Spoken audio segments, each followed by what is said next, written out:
So hello and welcome to this lecture, Introduction to Cultural Studies, this NPTEL course which we are studying. And at the moment we're looking at Frantz Fanon's Black Skin, White Marks, and this will be hopefully the concluding lecture of this particular text.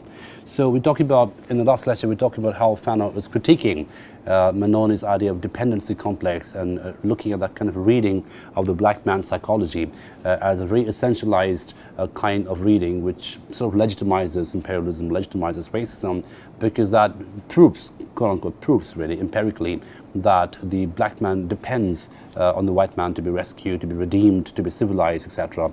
And that it's the job of the white man to satisfy the expectation, to satisfy the psychological need on the part of the black man to be, rescued and led, because the black man is not good enough to lead himself in his particular culture, so he needs to be rescued and redeemed by the presence of the white colonizer. So towards the end of this particular section, the dependency complex section, this is page 80 on your screen, which should be highlighted in yellow, where Fanon goes on critiquing Mannoni, and he says, after having described the Malagasy psychology, M. Mannoni takes it upon himself to explain colonialism's reason for existence.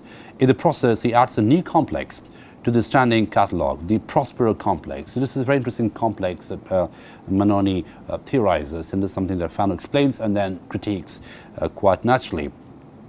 It is defined as a sum of those unconscious neurotic tendencies that delineate at the same time the picture of paternalist colonial and portrait of the racialist whose daughter has suffered an imaginary attempted rape at the hands of an inferior being. So the Prospero complex over here is a complex that Mannoni very conveniently theorizes in colonialism.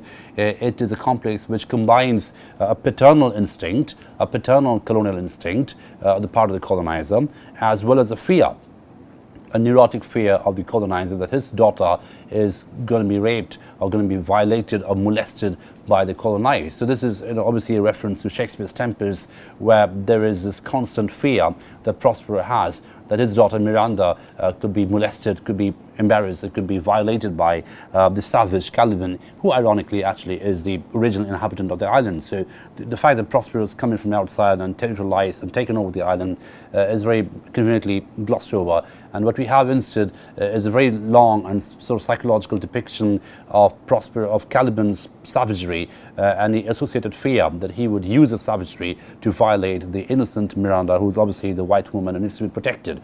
So Prospero complex over here is a combination of paternalist sentiment and the obsession with protection that Fanon sort of examines, and this is obviously attempted to theorize by Mannoni at the very interesting confluence of colonial races.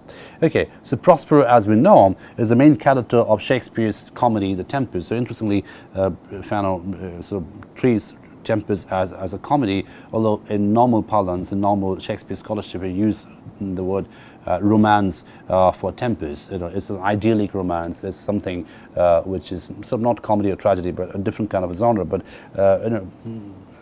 Fanon's description of Tempest as a comedy probably carries a bit of an ironic undertone. He uses the term comedy, I think, quite deliberately, looking at how the entire idea of Tempest, the entire story of Tempest, is basically about the white man's territorialization and the anxiety and the fear on the part of the white man to be violated by the black person in his island. So opposite him, this is on your screen, opposite him we have his daughter Miranda and Caliban. Towards Caliban, Prospero assumes an attitude that is well known to Americans in the southern United States. Are they not forever saying that a niggers are just waiting for the chance to jump on white women? So the Prospero complex that Mannoni theorizes and which Fanon critiques over here is related to the fear that your children will be violated by the savage colonial people, the colonized people, the natives over here. And the Prospero complex becomes a neurotic complex according to Mannoni, and that's one of the psychological complexes that he builds out of a study of colonialism, which obviously is rejected and deconstructed by Fanon in this particular episode. So When we come to the end of this particular section, what Fanon obviously does, he looks at the available scholarship, the dominant scholarship on colonialism and psychology, and notices how this kind of a psychological study is heavily racialized, is heavily biased towards a certain kind of race, obviously the white race, and the black race is completely subjugated, is completely described in the psychological study as potential in people with violence, people with anarchy, people with bloodthirsty impulses, etc. And that obviously classifies them in a very convenient way according to the dominant narrative of colonialism. So next we come to what is perhaps the most famous chapter of this particular book, chapter 5, which is a fact of blackness, which should be on your screen. Now, the fact of blackness over here is a really interesting chapter because what it does, it is anecdotal. Fanon talks about experience that he himself had suffered as a black person in the streets of France, where a white female child looked at him and thought of him as a cannibal, as someone who's a monster, as someone who's a dangerous person. So she called out for protection from her mother, because the very sight of the black person instilled in her fear and the possibility of violence. So the black person over here becomes a walking embodiment of the potential for violence. So it becomes a signifier for the potential of violence. And this, of course, is part of the success story of colonialism, or the success story of racism, because that's what racism and colonialism aspire to do. To create a certain stereotype about a certain race, a certain denigrating, derogatory stereotype about violence, anarchy, laziness, hypersexuality, lust, etc., which are used as convenient tools, convenient parameters, convenient markers of inferiority in the longer narrative of colonialism, which obviously is related to the entire legitimizing mission. The fact that this is actually a part of the legitimizing narrative. It seeks to legitimize colonial territorialization. So obviously, classifying a particular race as inferior or violent would help in the legitimizing mission. So this particular section is very experiential.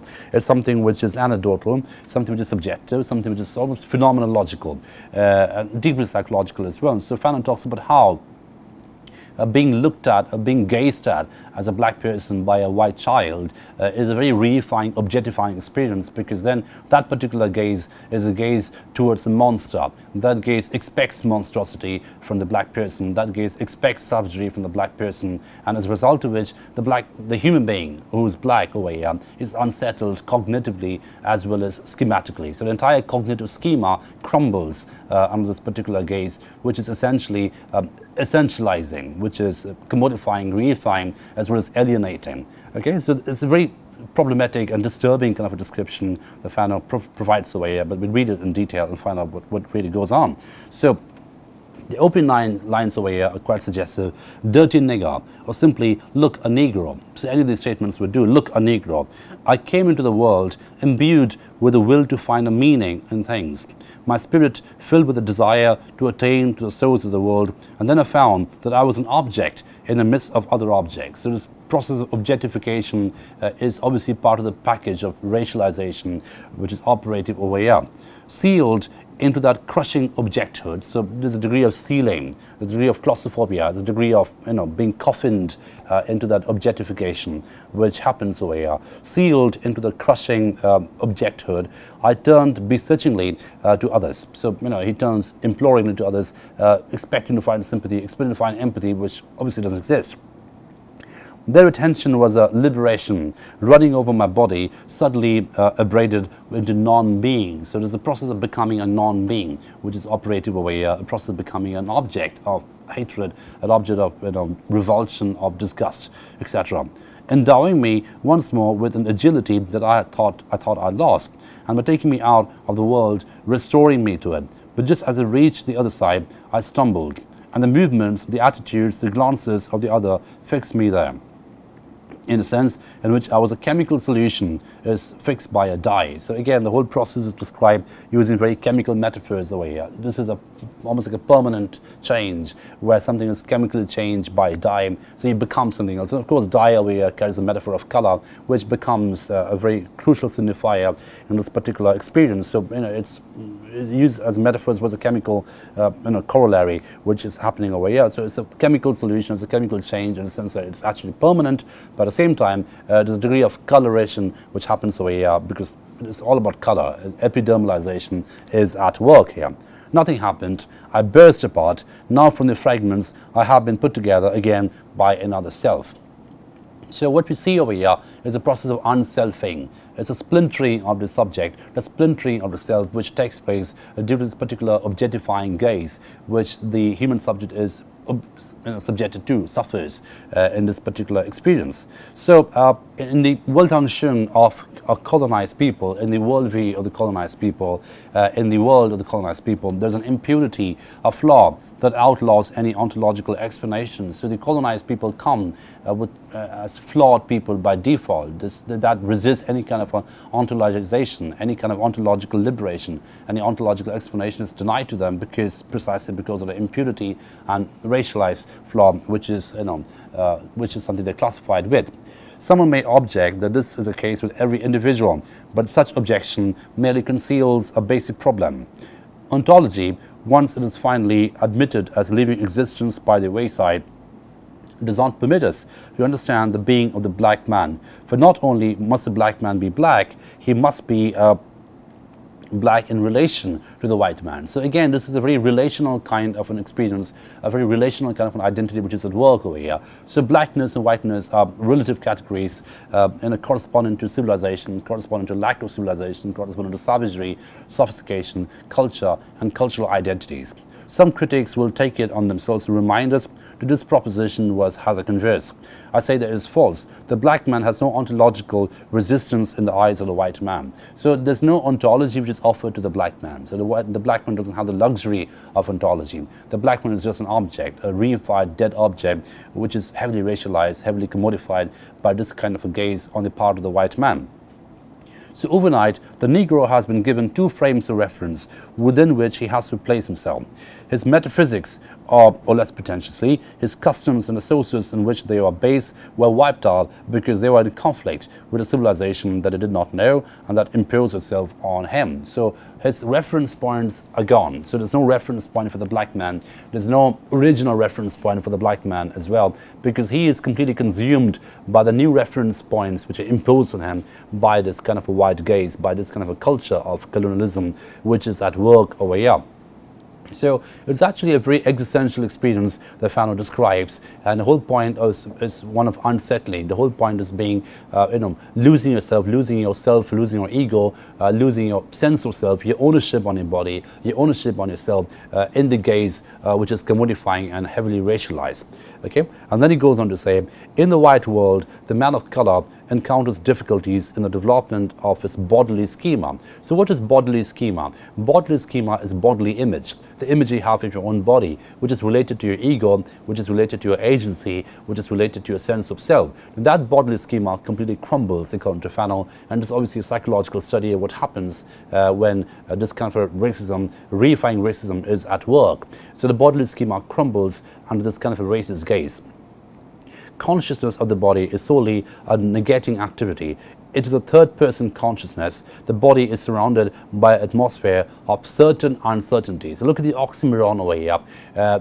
Uncertainty is certain over here. You completely, this is what I meant when I said a little while ago that this is a loss of reference. So you don't really have any reference to clutch on to. You lose your old references, you lose your own sense of self, and you have a new kind of reference system imposed on you. You don't quite know how to navigate it. So the uncertainty around you is absolutely certain. So you're immersed in the uncertainty with the loss of the bodily schema, which happens due to this racism, due to this reifying racism, or the reifying racist gaze in which you are subjected. Okay. So this particular episode becomes very, very crucial and is often quoted in studies of colonialism and post-colonialism, especially in relation to identity and cultural politics. Right.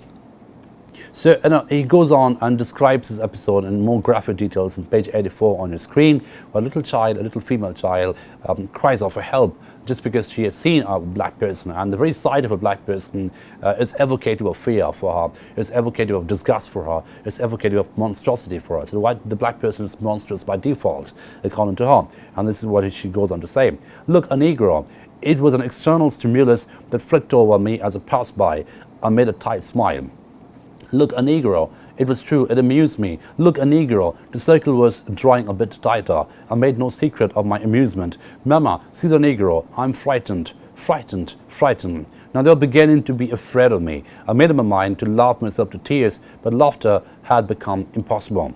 I could no longer laugh because I already knew that there were legends, stories, history, and above all, historicity, which I had learned about from Jaspers. Then assailed at various points, the corporeal schema crumbled, its place taken over by a racial epidermal schema.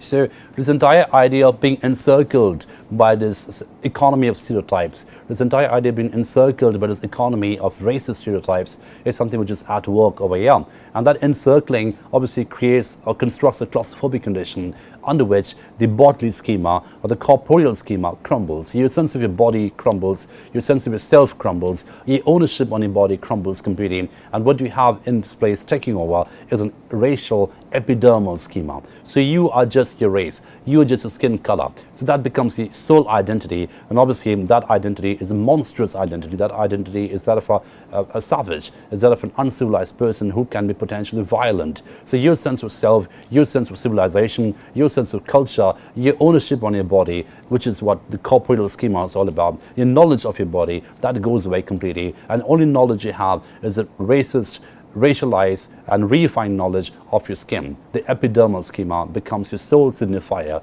your sole identity, which is projected around you and according to which you're measured and gazed at, and then you're subjected to this kind of a racialized reification. So this is a very good example, a very disturbing example actually, of a very complex psychological situation which crumbles your sense of self, which shatters your sense of self, which shatters your sense of your body, your ownership on your body, and what you have, you reduce actually to a very small and slender signifier, which is that of your race, of your skin color.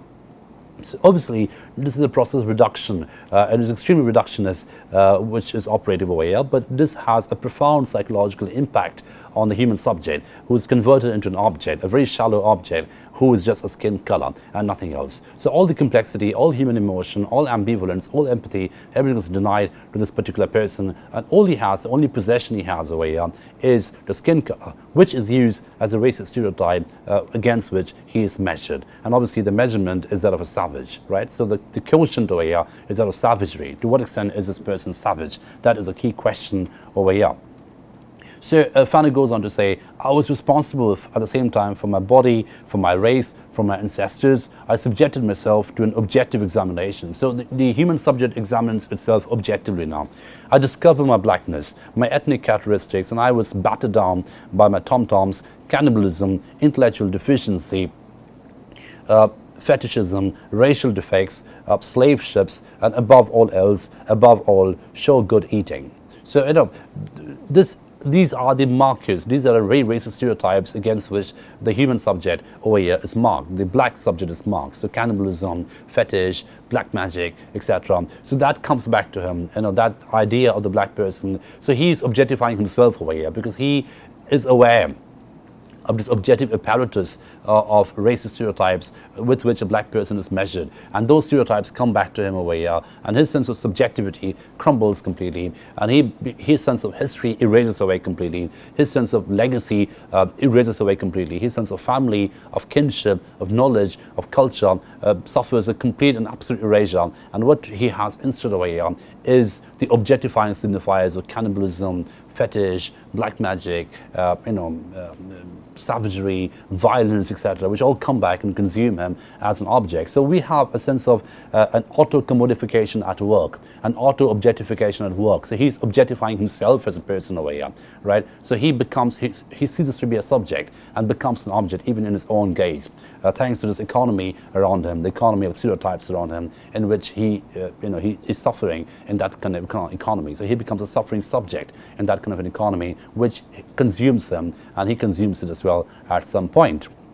So this particular section is one of the most important sections of the whole book, perhaps the most important section of the whole book, and it's often quoted, as I said, and it's a very good example of the idea of othering, which is at work over here. Othering through racialization, othering through epidermalization, othering through foregrounding the skin color as a sole signifier, the sole identity of a human subject. The human subject is entirely reduced to the skin color. It's a process of absolute and extreme objectification at work, and at some point it becomes auto-objectification. You begin to objectify yourself because you're aware of the stereotypes that you trigger as a person in the audience around you, right? So that becomes a very extreme example, almost pathological example of the collapse of the corporeal schema and the rise and overdetermination of the epidermal schema.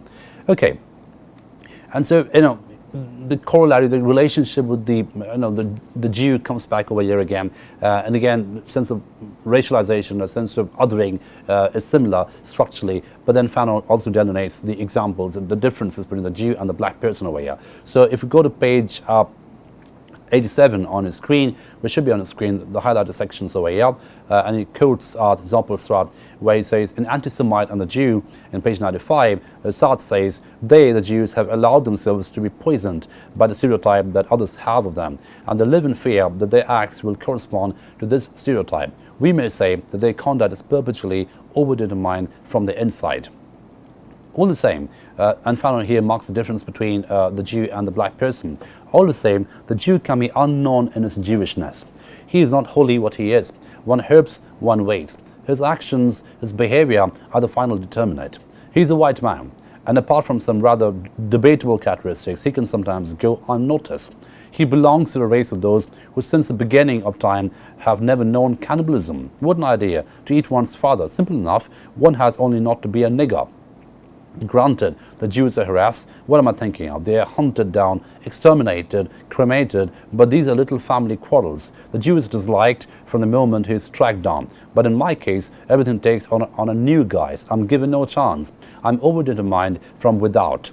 I am the slave of not the idea that others have of me, but of my own appearance. So this is, so he highlights the superficiality in his racism. So it's quite literally superficial. It's on the surface, right? So the black man is an other because he is black. So it's immediately epidermalized. And this epidermalization has an immediacy to it, as opposed to the condition of the Jew, who is a Jew not because he has a different skin color, but because of different religion, because of different rituals, different habits, different customs, etc. So one has to go deeper in order to sort of mine the otherness of the Jew. But when it comes to the black person, the otherness is immediate, it's visual, it's superficial, it's epidermal, and it's permanent. It's a skin color, and that creates the otherness, that generates the otherness, which is permanent as well as superficial in quality. So, it all comes down to appearance, it all comes to the idea. It's not a deep idea, it's a shallow idea, and the color of the skin is related to cannibalism, the color of the skin is related to savagery, and it's a process of otherness, which is a production, of course, in which the black man is subjected. Right? So this concludes this particular text. So we find, very interestingly, a very psychological study of corporeal schema, bodily schema, cognitive schema, and how these things go away. And the only schema available to the black man is the epidermal schema. And along with that, we have a critique of the overarching idea of, the psychology of the black person, the psychology of the African, which is obviously a very Eurocentric kind of a psychology, which invents theories like dependency complex, invents theories like the Prospero Complex, invents theories such as, the black person's inferiority complex, etc., which obviously use as legitimizing instruments to legitimize the grand mission of imperialism, the grand mission of colonialism. And Fanon gives a very provocative critique of that, a very resentful critique of that. And in its place, it gives you a very candid and honest and unsettling and disturbing example of what it feels to be a black person consumed by a gaze, consumed by racialized, reifying gaze, which crumbles the schema, the cognitive schema, which crumbles your identity, your cultural identity, and reduces you to one kind of identity alone, that of the black person, who by extension is a cannibal, who by extension is a monster, and who by extension is a savage. So Black Skin, White Marks remains a really important text for us interested in cultural studies, especially in relation to how cultural identities are produced in colonial conditions, and that's the reason why we keep returning to this particular book over and over again. So we conclude this particular text. I hope you enjoyed reading with me. Do go to the sections which we have studied in close details, and we'll move on to a new text in the next lecture. Thank you for your attention.